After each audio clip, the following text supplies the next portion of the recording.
Giorgio Napolitano's recently published book says in its title that Italy is one and indivisible. Do you share his view?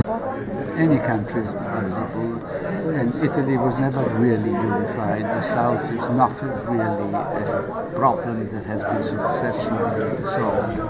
I can understand Napolitano is the head of state. He would like to write a history of Italy that would be an encouragement, so to speak, to look back on what the country has done and derive a certain degree of optimism. He does it also because he feels that he feels that the South was an important part of the Risorgimento. A number of Southern intellectuals, Southern soldiers, Garibaldi's. That is quite true, undoubtedly. But then, of course, the whole Italian process was a minority thing, and particularly so in the South.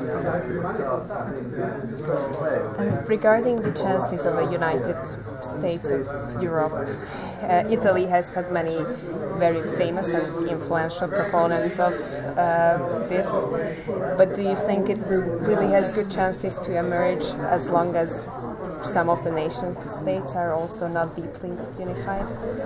Well, when it was quite obvious already 20 years ago, 15 years ago maybe, that the new generation of European politicians and statesmen would not have toward Europe the same attitude, the same feelings, the same emotions of their predecessors.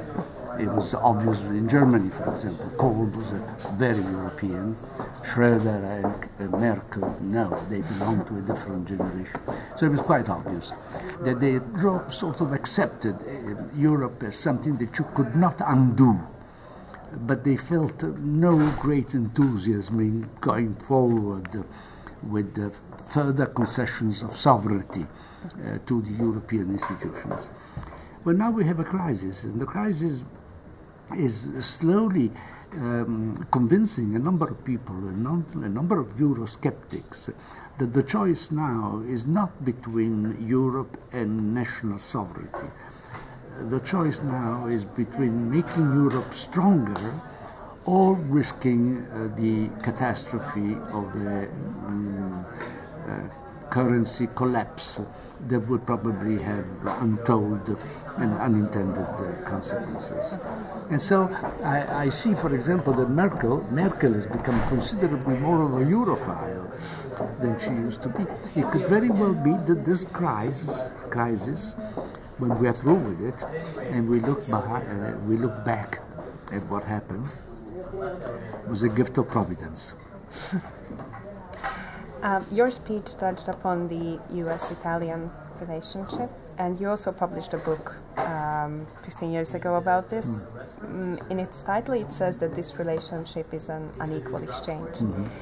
So if that is so, what do you think is the reason that it has always been a very special and very strong relationship?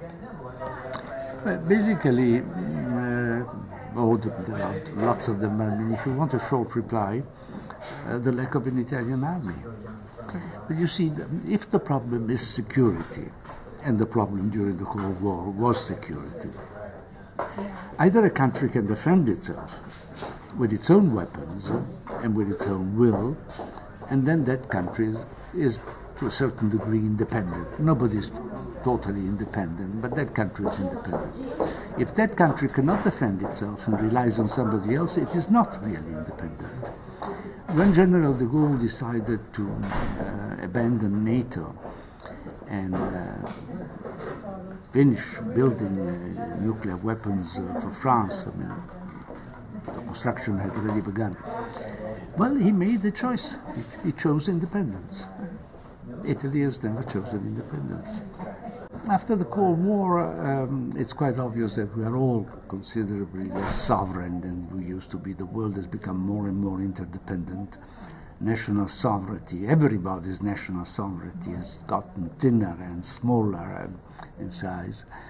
And a country the size of Italy has got to have friends. Either it is part of Europe, which has been built into something that belongs, that looks like a federal state, or having a good friend beyond the Atlantic is probably the choice that many Italian governments would continue to make. Okay, thank you very much.